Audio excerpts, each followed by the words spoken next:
911, which city are you in? Farmington, Mexico. Tell me exactly what happened. I came into my room and my husband, I think he died. I think he's on the floor. I think he's dead.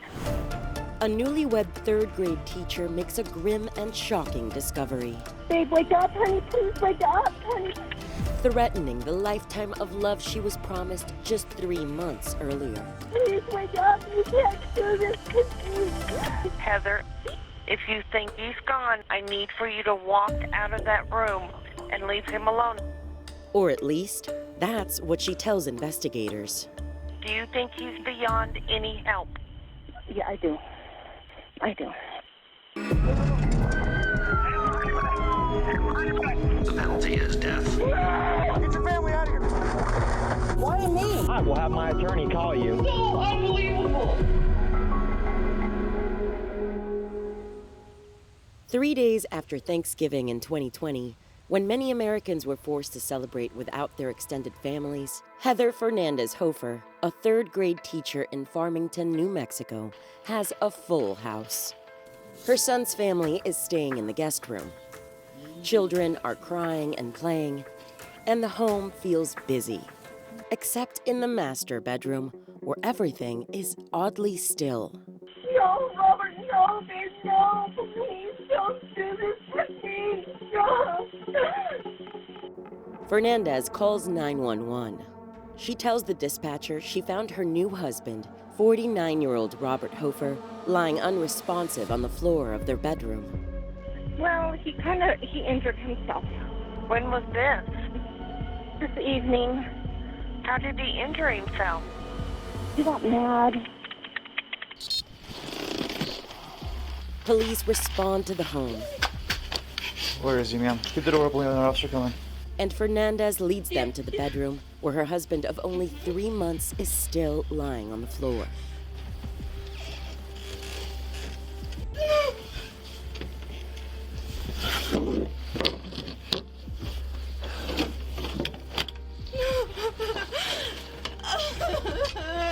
Ma'am, did you see what happened?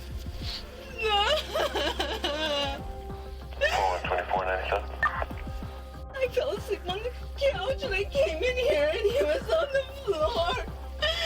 He was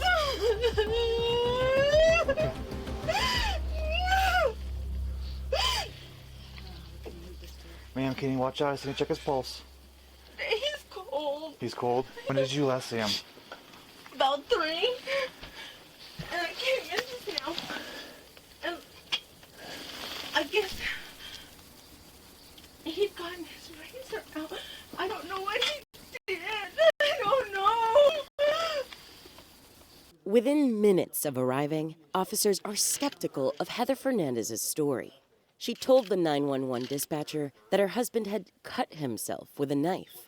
Now she says she suspects her husband had taken a razor to his own chest. Okay, do you have a seat for me? And then Do you know what he cut himself with? he said one of the steak knives, but it couldn't have. Okay, let's not go reach around. I just don't want you to get cut, ma'am, in case it's sitting around here. Say again? I don't want you reaching around just in case you get cut, okay? Not that I know of. Was he laying here in bed and you moved him over up the ground? And when I got up,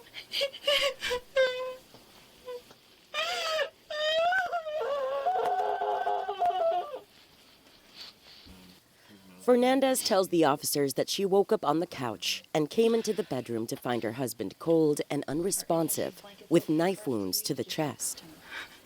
No, the lacerations I'm seeing are deep enough and have a lot of blood protruding, but that's the thing. don't know. That's what I told. It's not deep. They were deep. They're not deep enough to kill. We're going to have somebody come and look at him, but we're going to try and move him to a more accessible place right here, right outside the door. But you should have tried moving him when you're 4'11". What's that? You should have tried flipping him over when I'm 4'11". Oh, He yeah. was laying on his. He was on my computer, face down, Okay. and I rolled him over, and then and he's cold. Officers move the body to assess the injuries.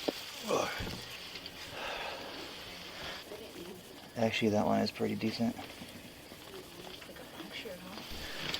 Yeah, 2 punctures. That's a puncture. That's a puncture. That's a puncture. Yeah. As officers speak with Fernandez, they notice the details of her story are beginning to change. Changes things. You guys can get some information from her, Okay. and then both of you guys can step out of there. Yep. Okay. Her stories may not be consistent, but Fernandez is willing to talk to detectives. So they keep asking her questions, trying to see what details stick. Heather, do you know where the knife is that he had or He had said it was used? one of the steak knives, but I didn't see it. That's the thing. Because I didn't see it. These are the knives. These are the steak knives. Okay, we'll check them. We'll take a look at them. I didn't see any of them gone. I don't see any of them missing. Fernandez tells one officer that her husband must have stabbed himself while he was in the computer room the night before. Then, the two went to bed separately. She says she found him in bed in the early morning hours, face down, and moved him to the floor. Investigators searched the computer room for any evidence of a stabbing or a reason why Hoefer might have tried to take his own life. But they come up empty. And that's what I feel like it's in the room. There's no blood anywhere but the room. All of the evidence appears to be in the bedroom. That's where investigators find Hoefer's bloodied clothing, several prescription medications, including blood thinners, and various small knives. There's also blood on the mattress. And, most importantly, their victim's body. Police sit with Fernandez at the kitchen table to hear if she has any ideas about what happened to her husband and why. Is it before or after the pie? Mm-hmm. Before? After? Okay. So he wanted pie. Yeah, who doesn't want pie? Well, I love pie. Come on now. So you warmed him some pie. Right. Okay. And then he ate the pie? Yeah. Okay. And then he went to bed about 11 or midnight. That's about as far as you and I got earlier. Yeah. Okay, so then what happened after that? And then he said, that's when he was like, it hurts, it hurts. I was like, what are you talking about, it hurts? And I saw blood on him. And I took his shirt off, cleaned it up. And you came to check on him, Heather? Could you hear him in there, or were you in there with him saying it hurts, it hurts? I was in there. I didn't think it was that, I really didn't think it was that bad. Because the steak knife, you really can't, I didn't, they're not even like, Sure. and I didn't notice any of them missing or any of that, so I was like, and I woke up at 3. The 3 a.m. time frame is a new detail. Previously, Fernandez said she checked on her husband closer to midnight. She claims they had been drinking, so it's plausible that the night was a blur. One detail that Fernandez seems to remember clearly is that her husband had allegedly injured himself with a steak knife. But instead of rendering aid or taking him to the hospital, she cleaned up the mess and called it a night. So you had been in bed with him when he was saying it hurts, it hurts? No. I mean, I was kind of, but I wasn't going to bed yet. It wasn't. Right, were you laying down in bed with him, though? No. No. So then you went back to sleep? Mm-hmm. On the sofa again? On the sofa, yeah, because he peed. Sorry. He peed in the bed? Yes. Is that normal for him? No. No? I was mad. Sorry, bad words. Truth comes out. I ain't laying in the bed. The truth comes out. That's exactly what investigators are hoping to accomplish. But first, they're going to need to start an official investigation. And that means securing a search warrant. I don't know. This is just weird. It's too weird. There's something not right. So. Yeah, just make sure somebody secures that house for us. Okay. We need to find certain items related to his death. Right. He obviously has some wounds to his chest that you explained were probably from a knife. Right. So we need you to understand that we would like to search your residence for the items related to his death. Specifically, what caused the the wounds to his chest. Okay. And anything else related. Would you give us consent to search your residence? It would mean your whole residence. It would be a very detailed search of your residence to find those things. Our That's purpose, fine. because of what That's- because yeah. of the circumstances, these Right. aren't. This isn't abnormal. Okay, this isn't Right. a normal death. So we want to This is not make a normal sure. death? No. Well, no, right. No. Despite Fernandez's cooperation, detectives searching the home soon realized that the truth of what happened to Robert Hoefer may not be uncovered so easily. Going through the game room, it's just a bunch of electronics. Oh, you already go through it? Yeah. Yeah, there's nothing. There's no blood, no knives, no food, no. I don't think we have any more reason to. So that's what's going to be odd is like, she confirmed that they don't leave cutlery in any of the rooms, so at some point, somebody took a knife to that room and they returned it. If not Robert Hoefer, then who? Investigators wonder if the other adults in the home have any clue about what happened to the 49-year-old husband and grandfather. Hi there. My name's Officer Joe with the Pronto Police Department. Just looking to speak with you at all. Do you know what's going on right now?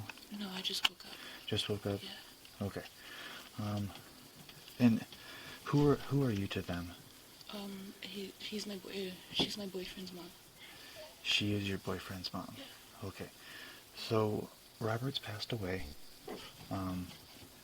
We don't know. She woke up and found him, and he's deceased at this point.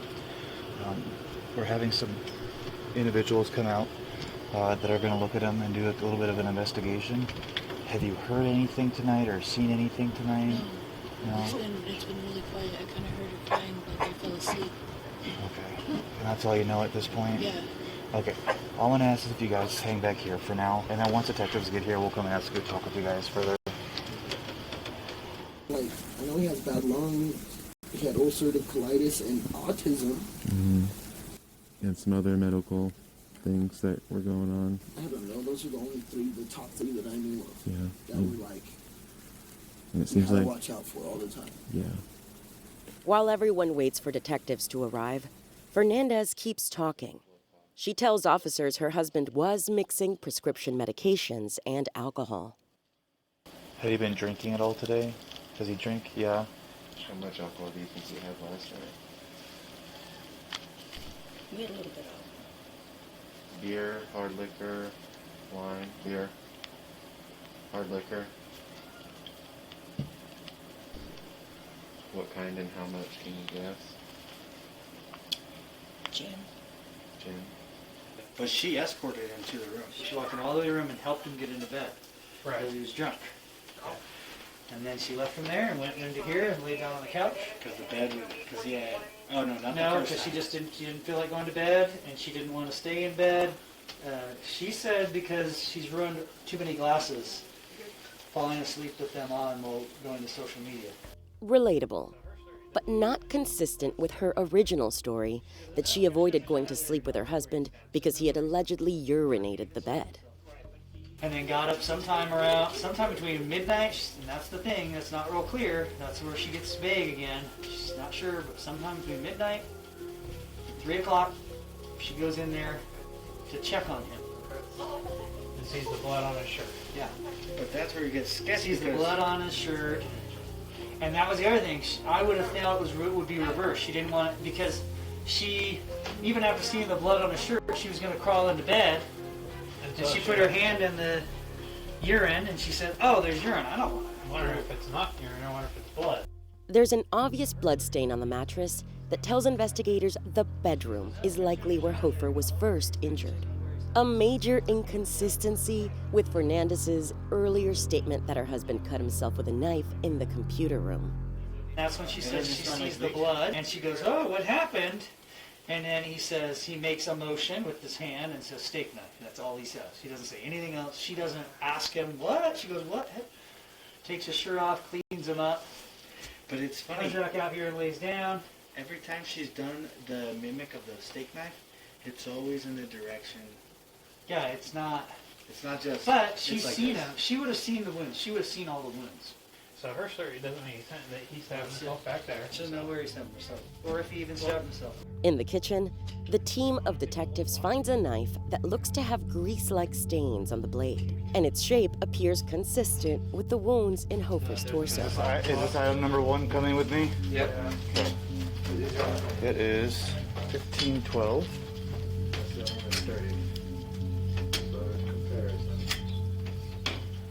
She says steak knife. We find this steak knife, but I don't know. I agree. What, do we take them all? I went through them methodically, one knife at a time. And when I got to the steak knives, I started at the right. That's the first one that I I pulled. say we'd be safe and we'll take them all. Yeah. Why not? Separate that one, but take the rest. Okay. While crime scene technicians comb through the rest of the home, other detectives take Fernandez and her family to the station for interviews. I'm not okay, you know. I know. You won't be for a long time. Fernandez's daughter-in-law confirms that Hoefer was a quiet guy. He liked to be alone and he didn't crave attention. He wasn't a complainer and he didn't tend to get angry. But other witnesses say it's possible Hoefer was upset the night of his death. A neighbor calls Officer Stanton to describe what he heard happening at Hoefer and Fernandez's home that evening. So one of the officers said that you might have heard something last night. Can you tell me about what it was? Well, I'm not too entirely sure. It was like, I think around 4 or 3, maybe early in the morning at some time. I didn't look at the clock or anything, but I heard yelling. Did it sound like a male's voice or a female's voice or both on the yelling? Probably both. When police sit down with Fernandez for a formal interview, they hope she'll be able to tell a more cohesive story or confirm what her neighbor already told police, that there might have been an argument or some other event that caused yelling at around 3 a.m. When you called the police, when you found him, when he was unresponsive, were you hysterical? Did you scream, cry? What happened? I rolled him over. Uh-huh. I rolled him over. Yeah. Because, you know, like I told you, I thought he was cold. I thought it was cold. Okay. I know, but did you... No, excuse me. It's okay. Did you yell or anything? Did you yell out for your son to come help you or anything like that? I called 911. Okay. I called 911. It's the first thing I did. You didn't raise your voice or anything, though, or anything like that, or scream or anything like that? No, because the babies. But we spoke to some of your neighbors. Mm-hmm. They actually heard yelling. They heard a male and a female's voice yelling from your house early in the morning. How do you explain that? I don't remember yelling. And you don't have an explanation for that? No, I don't remember yelling at him. Fernandez insists that nothing happened between her and her husband last night or that morning.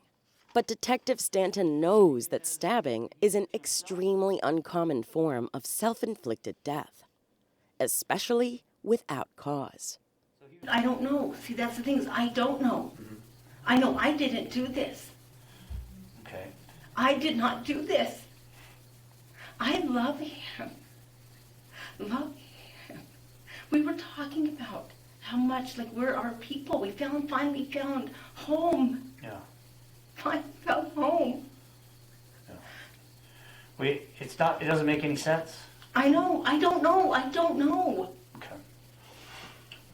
Okay, so you guys are saying that this is out of the blue. This is coming out of left field, right? Or yes. Coming out of right field. It's coming out of crazy. And crazy there was no indicators prior to this. No. Okay. You said you're a school teacher for about 7 years? Yes. Do they make you take like first aid and stuff like that as a teacher? Yes. CPR and first aid and stuff like that? Okay. Detective Stanton and his team find it strange that Fernandez didn't render aid, especially as someone who's been trained to do so. Do you remember anything about what they teach about, like lacerations and wounds and stuff like that, and wound care and everything like that? Not really? Well, you know, when that, I just... it all gets lost. Yeah, okay. I'm sorry. So we have your husband.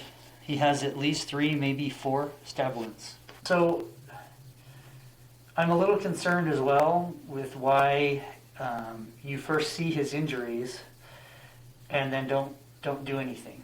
I didn't think they were that bad. I really don't. They didn't look deep. Okay, but he's complaining that he's hurting prior to bed. I didn't see him when he went to bed. That's the thing. And but you know what I mean? I did not see him. Right, you didn't see the injuries before bed, but you hear him. Or anything. Yeah, but you heard him complain. He said he was hurt, his chest hurt. Yeah.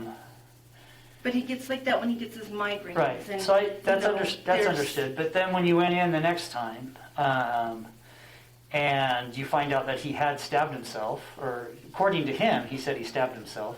But I thought it was just like a cut. In any case, that's cause for concern. Okay. Right. I would kind of liken it. I'm married. I also have kids. If anyone in my family.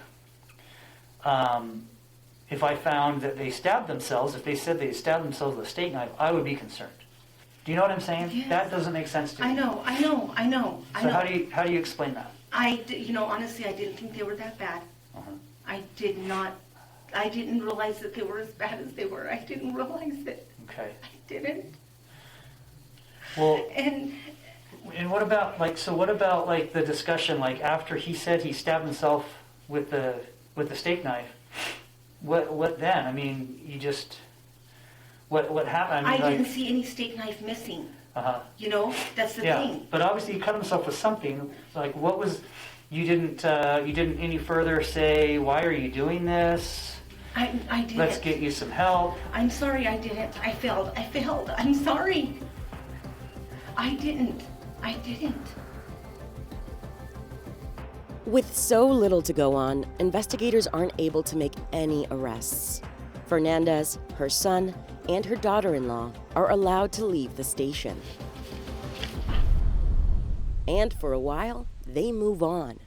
Fernandez opts to cremate Hoefer's body, and they plan a memorial service for after the holidays. His obituary describes him as an avid reader, a chef extraordinaire, and a proud grandfather. Interestingly, it mentions his love for Heather Fernandez 3 times. Robert Hoefer is laid to rest and time passes. But investigators don't forget about him, or the woman they think may be involved in his death. For 5 years, the Farmington Police Department revisited Robert Hoefer's file, poring over evidence, listening to old conversations, and slowly building a case. Investigators found new evidence too, like text messages between Hoefer and Fernandez just hours before Hoefer's death. The messages apparently mentioned Hoefer's previous relationship and financial concerns. Love and money, 2 possible motives for murder. On April 1st, 2025, Farmington police arrest the 3rd-grade teacher whose ever-changing stories struck them as suspicious half a decade ago, now 56-year-old Heather Fernandez. What do I have a warrant for? For homicide. You guys really had to arrest me right in front of the kids that I work with. Well, come on, guys. Well, nobody's here. No, but I still have kids in the cafeteria. Okay. Once again, Fernandez finds herself on the way to the Farmington police station for questioning. But this time, she's all alone. Oh, thank you. Here. This here. But you'll be able to see it.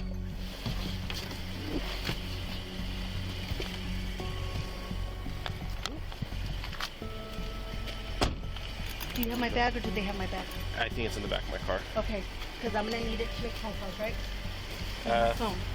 Yeah, no, yeah, you'll get that. Yeah, because I don't have, you don't memorize phone numbers anymore. We'll be in this first door on your right. Give me just a minute and I'll be right with you, okay? Don't have to see. Farmington police have been patient. Now they're giving Fernandez one final chance to clear things up. Do you know why you're here? Just no. Okay. So the last time you and I talked was back in 2020. This has to do with your husband, Yes. Robert. Yes. Okay. So we've completed our investigation. It took some time because we had a lot to process. But our investigation, from what we have, we know what happened, okay? And this is your opportunity to tell us the truth about what happened, okay? Because what you told me last time, none of the evidence that we processed matches with what you're telling us. So I know what happened to Robert. I just don't know why it happened to him. This is your time to tell me why. I'm going to need an attorney. Okay. All right.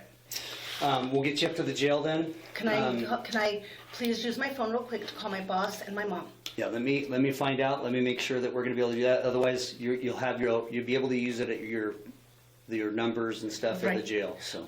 Well, see, because like with my mom, she probably won't answer a number that she does not know. Yeah. You know how that is. Okay. Yeah. Like, give me a minute. you know. I'll be right back. Just hang out.